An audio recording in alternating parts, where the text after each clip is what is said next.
Greetings, Benjamin J. from BENZTRAINZ with another in the series. Well, what you're looking at is that 999 that arrived yesterday. Now, I got this on eBay for $10. It was originally listed as a buy it now for $15 and no one bought it. And so I contacted the guy and I offered him $10 for it and he accepted. Now, this was missing the main contactor and it was missing one of the brushes. This thing had been sitting for decades in really terrible condition.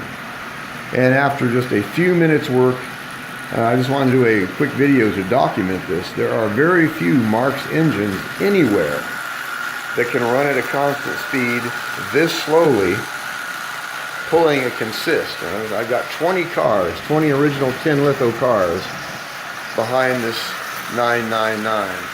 And as you see, it's running at a constant speed all the way around this track at right around 30% power.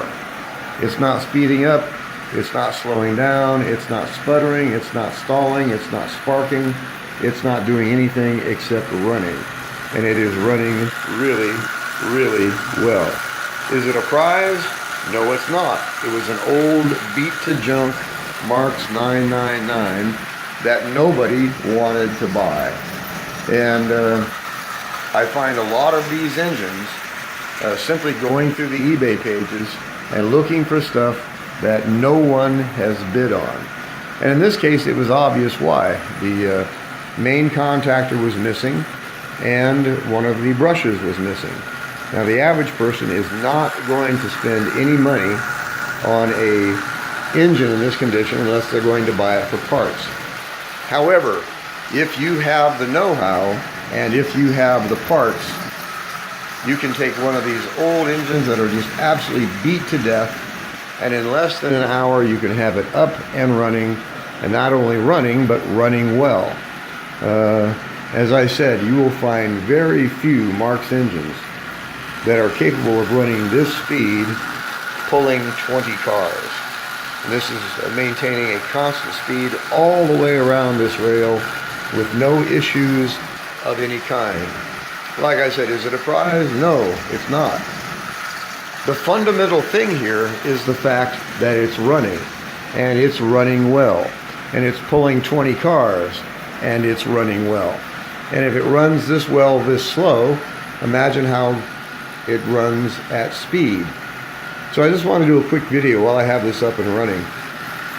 Really easy to do this. It's just a matter of lubing, tuning, tweaking, knowing what you're doing, of course, having the parts to fix it with, and caring enough to put enough time into a project like this to take this old piece of junk. And this was the bottom of the barrel stuff. Nobody else wanted it. And here it is after a few hours work, up and running really well. As you can see, it's gone around, what, this is the either fourth or fifth time, and it's running at a constant speed all the way around, even around the corners. And it is not a prize, it's not perfect. You know, this thing is 75 years old. The thing is, I cared enough to spend the time and the money to sit down with this old relic of a bygone age, spend a few minutes working on it, replace the parts, oil it, lube it, tune it, straighten what was bent, and get this old engine running. So as I always stress, don't overlook the junk. If you think you can't afford model trains, trust me, you can.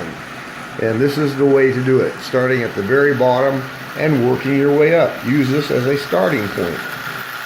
At least it gives you some trains to begin running. You gain a lot of experience, you gain a lot of knowledge, what works, what doesn't, what works really well, what doesn't work at all. And you learn lots and lots of shortcuts.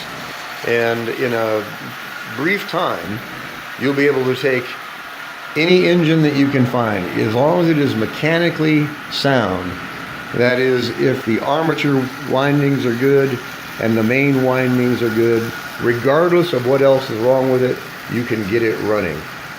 All it takes is knowing how to do it, caring enough to do it, and having the parts to do it with. So I'll go ahead and take this up and run it at a little higher speed, and you'll see there is plenty of life in this engine. That's running at 40% power right now. Now let's take it up to 50%. Okay, there's 50% power. As you see, this engine is just flying around this rail. 50% power. Now, day before yesterday, this was junk that a guy had listed on eBay for 15 bucks, and nobody bought it. And it's really, really simple to take a less than perfect Marx engine if you care about fixing them. You know, if it's just an old Marx engine, why bother? You're not interested enough to do it. But if you are, you can take this thing, put it on your bench, tear it apart, see what's wrong with it. If you have the parts, fix it, put it back together, lube it, tune it, make sure it's running well, and you will have one of the best running Marx engines there is. And the best running Marx engine is one that you've cared enough to fix. And it's not difficult, it's not expensive. In fact, it's a lot of fun. I have more fun fixing these than I do running them. Now, as you see, I've got 4 bare tracks here with trains on them. And I've set these tracks up strictly as test tracks. And I put an engine on it, and I start adding cars. How much can it pull? And some of the plastic engines you get, it can pull 4 cars. You do some experiments, pretty soon it can pull 10 cars. Do some more experiments, pretty soon it can pull 20 cars.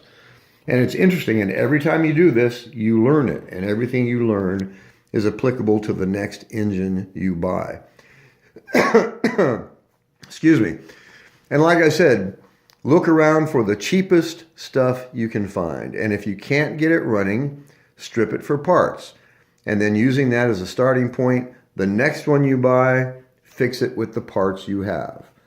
And after a while, you'll find that 99% of what you're buying for parts is actually winding up as a running engine. And as I said, is it a prize? No, it's not. But it's complete, it's authentic, it has the front and rear trucks, it's not beat to death, there's no real damage to it, and it's 75 years old. And you have the satisfaction of knowing you're the one that saved this from either the scrap heap or the parts bin. And all it takes is a bit of know-how and, of course, the interest to do it. You have to want to do this. You know, it's not going to run just because you want it to. You're going to have to find out why it doesn't run and fix it. And as you do that, and as you gain insight and knowledge, it becomes easier and easier and easier. And when you see these things listed on eBay, you can look past the dings and the dents and the terrible paint and the rust. And you can actually see what you could have if you put some time into it. Now, I've done virtually nothing to this but some simple repairs. I replaced the main contactor and spring.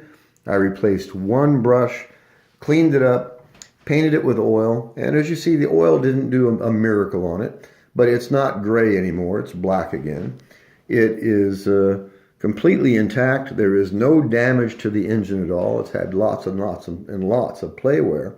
But again, it's 75 years old. It's complete and it's running. It's really, really difficult to beat that. So it's a really, really simple way, regardless of your budget. It's a really, really simple way to get into running model trains. And is it the very best? No, it is not. And it is not DCC controlled, and it has no electronics in it. And yet it can pull anything that any modern train can pull. And in this case, it can pull it better, in my opinion. It's really, really simple to do this. It's a lot of fun. It's educational. You learn something every time you work on one of these engines. It's really, really simple, and it is a lot of fun to know that you've taken some old worthless piece of junk that no one else wanted to buy, and you were concerned enough and you had enough interest to sit down, figure it out, get it back into running condition, clean it up as best you can, and then move on to the next one, and the next one, and the next one. And you'd be surprised. I started with one. And now just Marx 999s, I think I have 35 of them. And I buy them now just for the challenge of getting them running. Obviously, if I can't fix them, I use them for parts. But it's reached the point now that 99.9% of all of these engines that come in, regardless of the price, $6, $5, $8, $2, they all wind up on the rail. They're all running.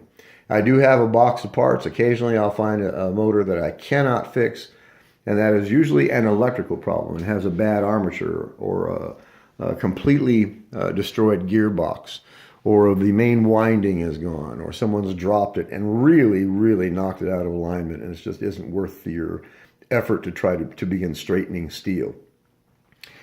If you find those, use them for parts.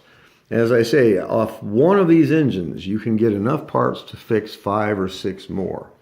It's just a matter of wanting to. That's the most important part. You know, a lot of people just don't like to get their hands dirty, and they want to buy something shiny out of a box that costs hundreds and hundreds and hundreds of dollars that doesn't do anything except what this does. It goes around the track and it pulls a bunch of cars. The one neat thing that makes the Marx stand out from any other train is the fact that this train, complete, is 75 years old. This is an old, original Marx train that is pulling original Marx cars.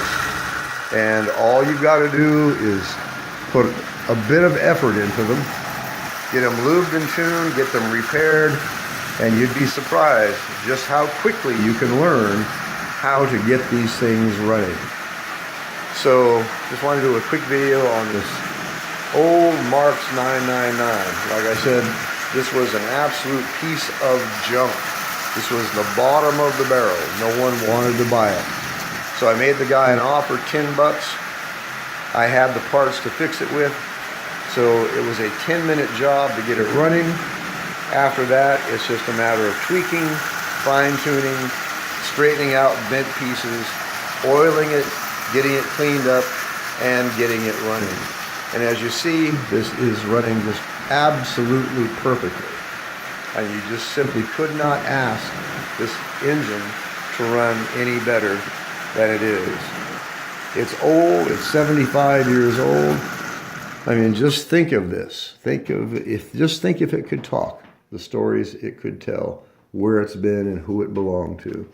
So I just want to do a quick video on this. It is a lot of fun. It's really gratifying, and I think it's probably one of the most gratifying hobbies I've ever had, is taking all of these old cars and engines and fixing them. And I repaired every single one of these. Some of them are missing wheels. Some of them have mismatched wheels, as you see. But what difference does it make? The fact is, it's running, it's inexpensive, and it's completely original. And the most important thing is, you did it yourself. There's a lot of gratification that goes along with taking some old hulk of an engine that has not run as long as you've been alive, and spending a few minutes on it and putting it on the rail, and the first time it runs, it's party time. I mean, it's Miller time. You know, a lot of people just don't care about this stuff. And I guess that's what makes me different. And that's probably what makes most Marx collectors different, is the fact that they care enough to spend the time to get these old hulk engines running. You know, average person would look at this and think it was simply junk. And like I said, just a few minutes work. If you have the parts to fix it with, a couple of screwdrivers, you don't need a great deal of space, you don't need a great deal of tools. All you need is the willpower and the desire to fix engine that is 70, 75 years old. So I can't say enough about this. I have an absolute wonderful time taking these old pieces of junk engines that nobody else wants and getting them up and running. Not only running, but getting them up and running well. So just wanted to do a quick video on this.